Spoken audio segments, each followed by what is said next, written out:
APN news सत्य आणि सकारात्मक।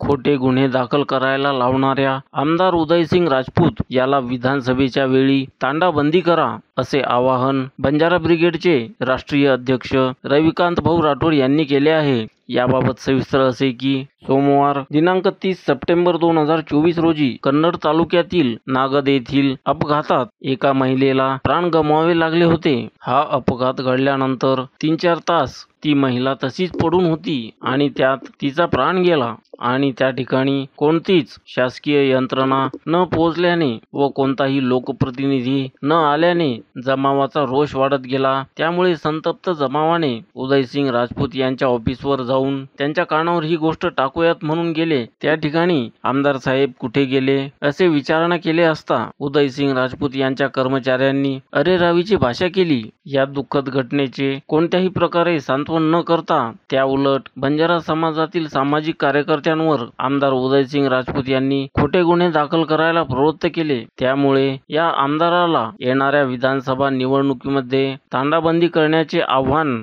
यावेळी बंजारा ब्रिगेडचे राष्ट्रीय अध्यक्ष रविकांत भाऊ राठोड यांनी केले आहे। या प्रकरणी तमाम बंजारा समाजामध्ये प्रचंड रोष असून सामाजिक कार्यकर्त्यांवर राजकीय दबावातून दाखल केलेले खोटे गुन्हे वापस घ्यावे यासाठी कन्नड शहरातील पिशोर नाका या ठिकाणी बंजारा ब्रिगेडच्या वतीने रास्ता रोको आंदोलन करण्यात आले। या प्रसंगी पुरुष व महिला पारंपरिक वेशभूषेत सहभागी झाले होते। या रास्ता रोको आंदोलनावेळी रविकांत भाऊ राठोड यांनी प्रमुख मार्गदर्शन केले। त्याचप्रमाणे महिला जिल्हाध्यक्षा मनीषाताई राठोड, जिल्हा उपाध्यक्षा इंदुताई जाधव, महानगर अध्यक्षा अमृताताई चव्हाण यांची भाषणे झाली। बंजारा समाजातील महिला व पुरुष मोठ्या प्रमाणावर उपस्थित होते।